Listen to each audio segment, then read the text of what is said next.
बघा, आता हे गणित आले ना, ते वयवारीच्या बाबतचं आहे.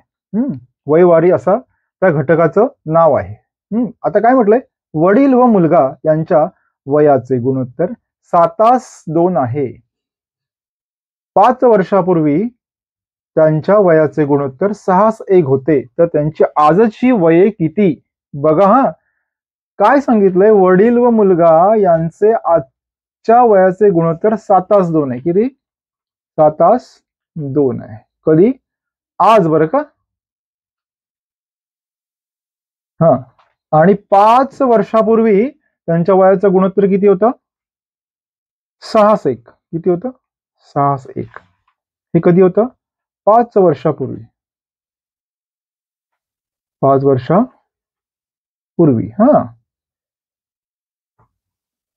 आता बघा, गणित सोपं आहे, थोडं व्यवस्थित लक्ष द्या म्हणजे लक्षात येईल. आता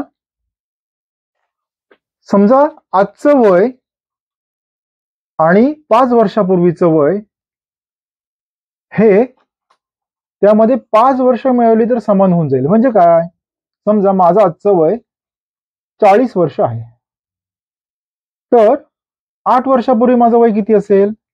32 वर्ष, बरोबर.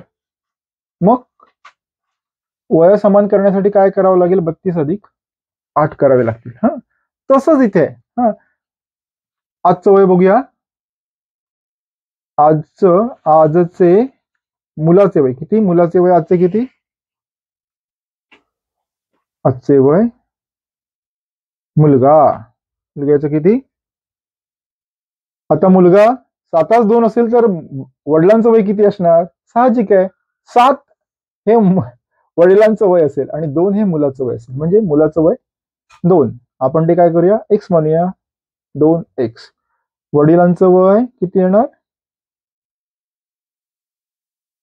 7x. कळलं?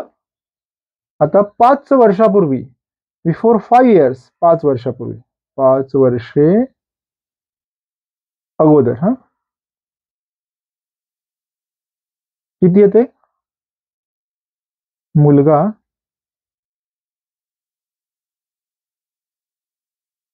किती येणार? 1x असं म्हणत नाही आपण काय म्हणतो? x. आणि वडिलांचं काय येणार? 6x. आता गणित इथपर्यंत तुम्ही मांडलं तर 50% लढाई तुम्ही इथे जिंकलेली. आता काय करू आपण? मांडून घेऊया. 7x अधिक 2x बरोबर x अधिक 6x अधिक मुलाच्या वयात 5 मिळवावे लागतील आणि वडिलांच्या वयात पण 5 मिळवावे लागतील, म्हणून 5 अधिक 5. करेक्ट. तर आपण काय येणार इथे? 7 अधिक 2 9x 9x आणि x प्लस 6x, x अधिक 6x बरोबर 7x आणि 5 5 10.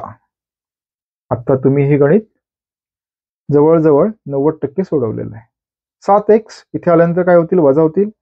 9x वजा 7x बरोबर 10.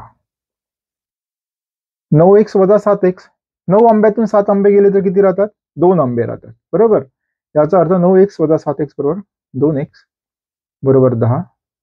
Means x is equal to 10/2 बरोबर x इज इक्वल टू 5. हा, आता आजचं वय विचारलंय तर त्यांच्या वयाचे गुणोत्तर 6:1 होते, तर त्यांची आजची वय काढा. आता वडिलांचं आजचं वय काय आहे? 7x. हा, म्हणजे 7 गुणिले 5, वडिलांचं वय 35 आणि मुलाचं वय किती आहे? 2x म्हणजे 5 गुणिले 2 10.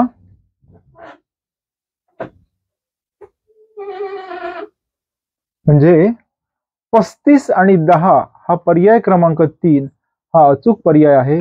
अशी गुणोत्तर विषयक गणित आली असतील तर अजिबात घाबरू नका, नीट मांडणी करा आणि गणन करा आणि यशस्वी व्हा.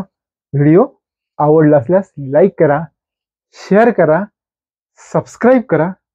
हा, आणि बेल आयकॉन दाबायला विसरू नका. धन्यवाद.